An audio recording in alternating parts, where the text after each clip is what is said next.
With control of Africa, the Allies looked north to Sicily, target for invasion.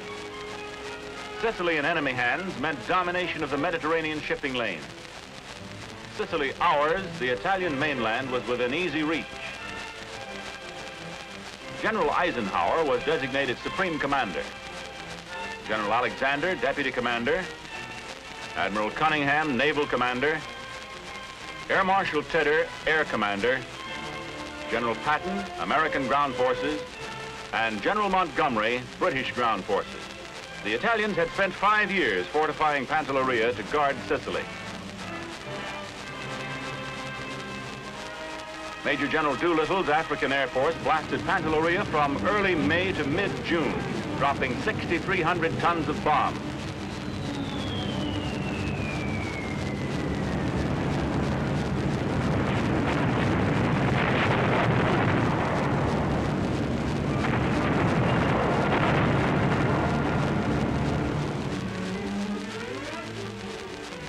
On the morning of June 11th, troops of the British 1st Infantry Division approached Pantelleria.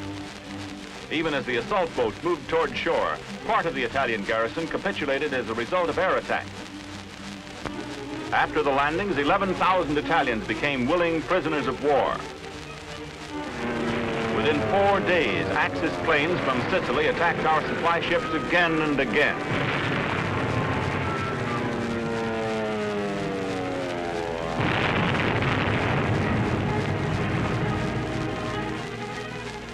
In spite of considerable damage to shipping, equipment arrived to repair Pantelleria's airfields and vast underground hangars for the assault on Sicily.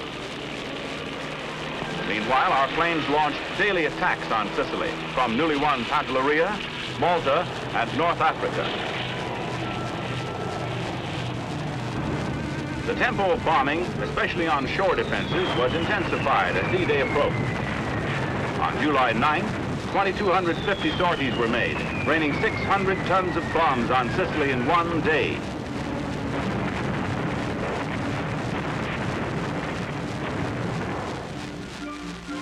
Meanwhile, at ports from the United Kingdom to Alexandria, troops and equipment were loaded for D-Day, July 10th, 1943. General Patton, after a final inspection of American forces, boarded his flagship, the Monrovia.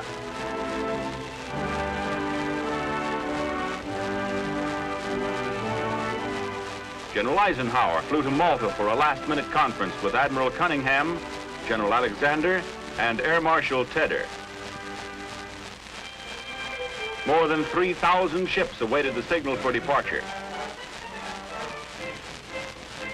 Troops to make the initial assault were aboard the speediest vessels. As the Armada left Africa, Patton's American force was designated the 7th United States Army.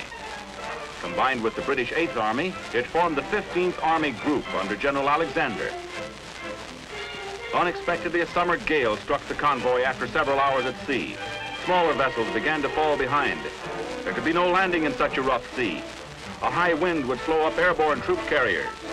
Last-minute plans were made to delay the invasion, and orders were flashed to the fleet. By late afternoon, the sea leveled off with the coast of Sicily only 90 miles away. Orders for delay were canceled. With the word go ahead, troops reviewed the tactics to be employed, and each unit was briefed on its mission. 3 hours ahead of the main assault, the airfield at Ponte Olivo was to be captured by units of the 82nd Airborne Division. At 0245 hours, the 3 main forces, given the code names Dime, Cent, and Joss, were to land on the beaches. The Dime force, mostly the 1st Division, was to land east of Gela. The Cent force, mainly the 45th Division, was to land at Scoliti. The Joss force, the 3rd Division, with Combat Command A of the 2nd Armored Division as reserve, was to land on both sides of Licata. The rest of the 2nd Armored Division and the 18th Regimental Combat Team of the 1st Division comprised a floating reserve. All landings were to be simultaneous, extending the beachhead with all possible speed to Line Yellow from Palma de Montechiaro to Caltagirone. The British 8th Army was to capture the airfield at Pacino and the port of Syracuse. Making contact with the Americans at the left, the British were to take a second port at Augusta.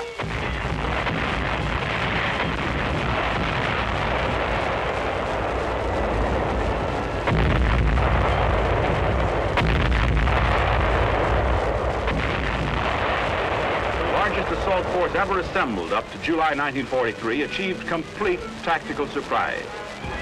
There was little opposition to the first landings, except near Genoa.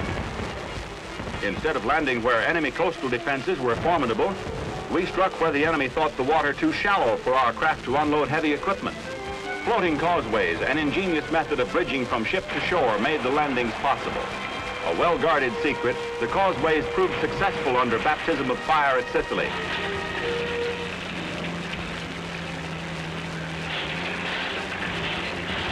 Steel mesh landing mats were laid on the sandy beaches. More than 80,000 men, 7,000 vehicles, 300 tanks, and 900 guns were landed the first 2 days.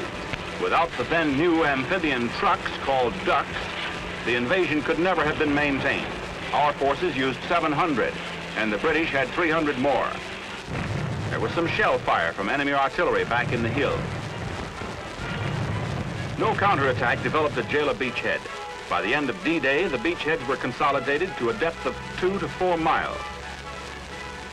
Licata, D-Day objective on the left flank, was taken by the 3rd Division.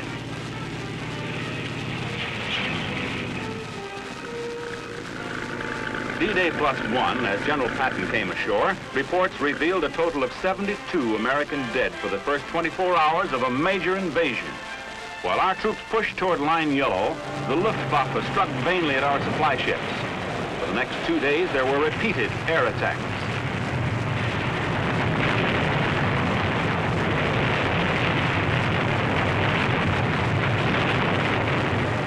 The ammunition ship, Robert Rowan, was hit by a bomb which fell through an open hatchway.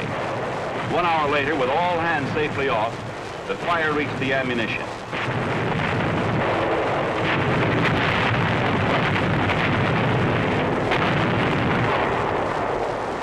Enemy planes, artillery, and the rough Mediterranean left the beach littered with supply casualties. Italians, ordered to hold us until German armor could drive us into the sea, surrendered by the thousands.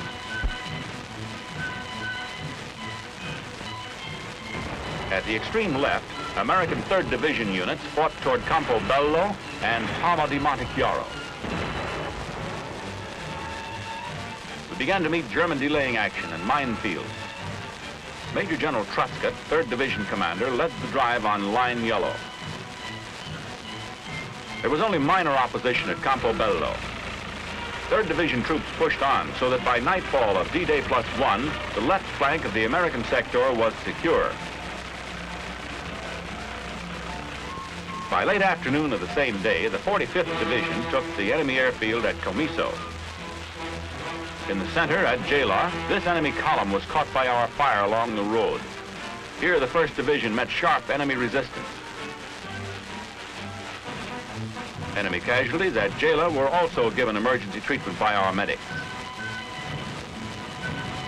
One phase of the operation, the movement of troops by air, departed widely from the plans but contributed significantly to success. Paratroopers of the 82nd Airborne Division took off but were scattered far from their original objective.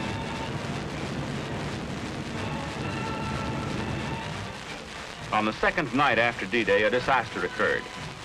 23 out of 170 troop carriers were shot down by our own anti-aircraft fire during a German air raid. By 12th July, D-Day +2, our beachheads were secure and General Headquarters was established in Sicily. On the left, the 3rd Division had reached its objectives on Line Yellow. In the center, focal point of the enemy counterattack, we were 8 miles inland, although a gap existed. On the right, the 45th had seized Ragusa and made contact with the British 8th Army, a continuous line across the southeastern end of the island. As snipers were being routed from buildings just beyond the town, our rapid progress on the entire left flank far surpassed expectations. By the 3rd day of the campaign, the prisoners were becoming a serious problem. We had expected stouter resistance from the Italians on their own soil. By D-Day +5, Line Yellow objectives were reached all along the line. The 3rd Division pressed on almost to Agrigento. Agrigento fell the next day. The 3rd Division pushed on along the coast, seizing Porto Empedocle.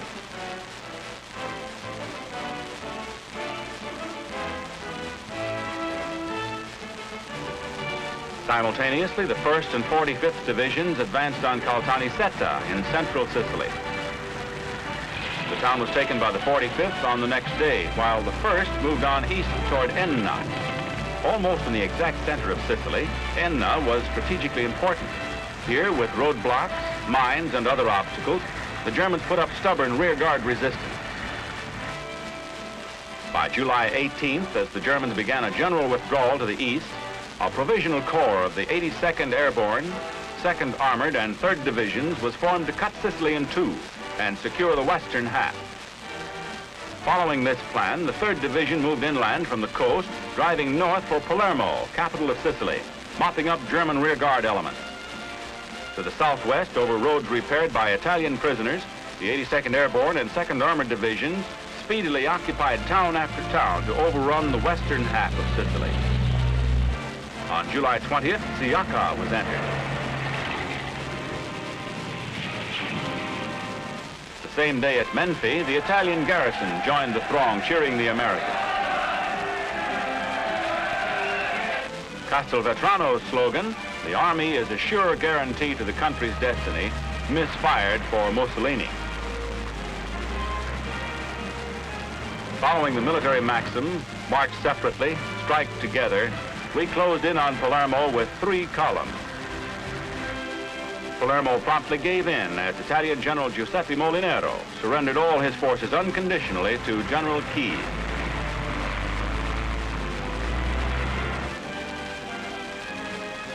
At Palermo, which was relatively undamaged, men of the 2nd Armored and 3rd Infantry Divisions, tired and grimy, paused for the first time in 13 days. Palermo Harbor, the most important in Sicily, was temporarily useless. 44 wrecked vessels blocked the wharves and channels, and we had knocked out another strong air base. By July 24th, the 3rd and final phase of the campaign opened against the enemy in the northeastern end of the island. Speedy drive up the coast swept up more little-known Italian towns like Castelbuono. The Italian army continued to disintegrate while our advance pushed for the German evacuation point at Messina. General Eisenhower arrived to inspect Palermo, our most important conquest, and a future base for 7th Army operations.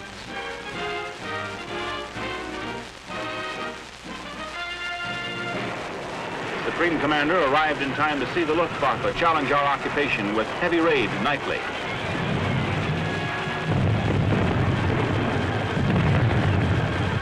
Palermo Harbor, which we had bombed barely a week before, was now a target for German planes while we worked to clear it for our use.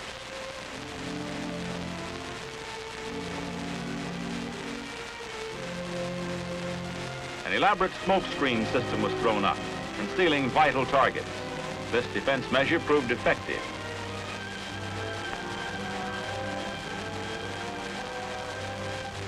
The harbor partially cleared, Palermo became an evacuation point for the wounded. The water ambulance evacuated the wounded to a hospital ship waiting in the harbor. In record time, the severely injured were receiving expert medical treatment in North Africa. About 6,000 casualties were evacuated by air and sea. The majority were enemy soldiers. The Italian motorcycle corpsmen, eager to surrender, rode their own vehicles to a PW collection point. Outside Cerami, Generals Bradley, Lucas, Patton, and Roosevelt conferred in preparation for the all-out assault on the enemy. The 2nd Corps, reinforced, was designated to spearhead this strike.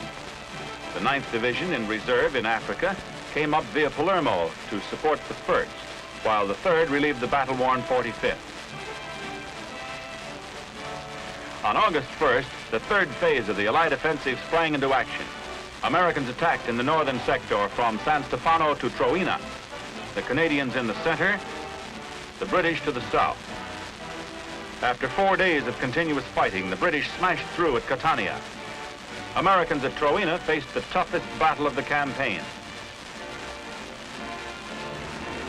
Situated in a superior defense position, the hilltop town of Troina was the key point of German resistance. The town held firm against 1st Division thrusts and air bombings for 5 days. The enemy took our blasting, counterattacked 24 times, fighting for time to withdraw.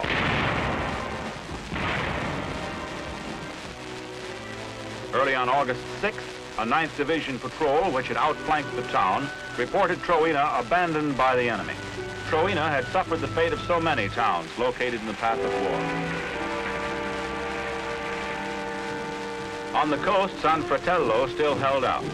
A surprise amphibious landing behind the German line, the first of 3 such end runs, resulted in the capture of the town.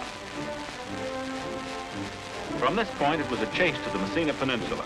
The enemy, in full retreat, attempted to hold us back with demolitions and stubborn rearguard action.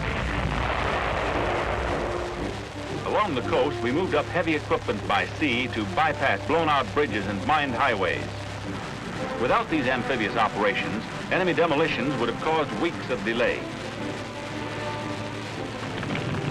The 9th Division moved along the coast from San Fratello and made contact with the British near Randazzo, deep in the Messina Peninsula. Piper Cubs, used as artillery observation planes, radioed locations of enemy positions, which were promptly fired upon. Fire!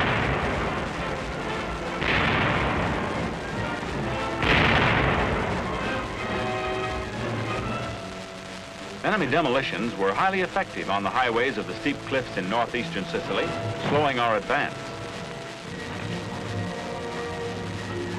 Despite the speed and resourcefulness of our untiring engineers, the Germans gained time to fall back on Messina. The last days of the campaign were a race against time. 2 more amphibious moves to cut off the German escape did not bring us close enough. In the final drive, more and more wrecked and abandoned enemy equipment lined the highways. Captured enemy film tells the story of the German evacuation from Messina just prior to our arrival. Masters in the art of withdrawal, they used small craft to ferry their troops across the narrow strait under cover of a massed concentration of coastal guns. Despite the intensity of our drive across the island, over 100,000 men, equivalent to more than 3 German divisions and almost twice as many Italians, with considerable amounts of supply, reached the Italian mainland safely. The last of the Nazis pulled out during the night of August 16th. At daylight the following morning, we entered the city of Messina. The usual contingent of Italian soldiers who were expected to hold us back surrendered. The harbor had taken a terrific pounding, first to stop Axis reinforcements, later to obstruct German evacuation. The fall of Messina, 38 days after the landing, marked the end of the campaign in Sicily. Our next offensive would be against the boot of Italy, only 2 miles across the water. The Allied military government first operated in Sicily. Military government officers, including Colonel Poletti of New York, followed the frontline troops to take over administration of the island. Sicily was now an Allied base of operations. Strict regulations were enforced, including confiscation of all weapons. To battle starvation, stockpiles were established, tiding the people through the winter until Sicily could begin to produce again. A rigid system of rationing and price control was set up. Hidden or hoarded wheat was dug out.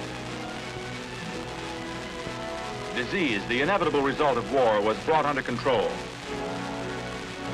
Courts were reestablished, and even the accused learned about justice. Banks were reopened and a new financial system established.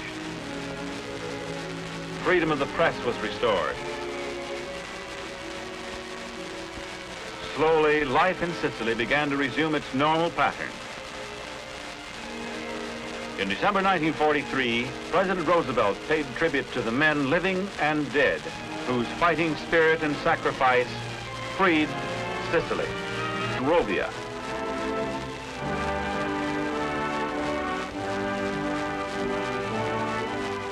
General Eisenhower flew to Malta for a last-minute conference with Admiral Cunningham, General Alexander, and Air Marshal Tedder. More than 3,000 ships awaited the signal for departure. Troops to make the initial assault were aboard the speediest vessels. As the Armada left Africa, Patton's American force was designated the 7th United States Army. Combined with the British 8th Army, it formed the 15th Army Group under General Alexander. With control of Africa, the Allies looked north to Sicily, target for invasion. Sicily in enemy hands meant domination of the Mediterranean shipping lanes. Sicily ours, the Italian mainland was within easy reach. General Eisenhower was designated Supreme Commander. General Alexander, Deputy Commander. Admiral Cunningham, Naval Commander. Air Marshal Tedder, Air Commander. General Patton, American Ground Forces. And General Montgomery, British Ground Forces. The Italians had spent 5 years fortifying Pantelleria to guard Sicily. Major General Doolittle's African Air Force blasted Pantelleria from early May to mid-June, dropping 6,300 tons of bombs.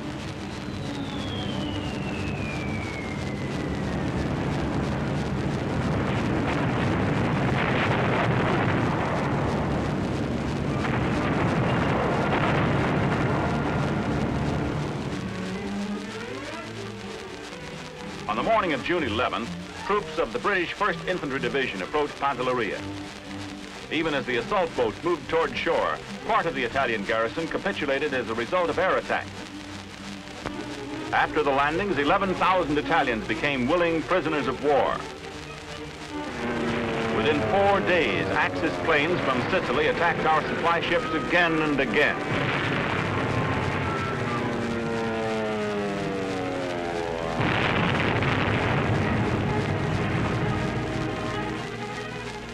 In spite of considerable damage to shipping, equipment arrived to repair Pantelleria's airfields and vast underground hangars for the assault on Sicily. Meanwhile, our planes launched daily attacks on Sicily from newly won Pantelleria, Malta, and North Africa. The tempo of bombing, especially on shore defenses, was intensified as D-Day approached. On July 9th, 2,250 sorties were made, raining 600 tons of bombs on Sicily in 1 day.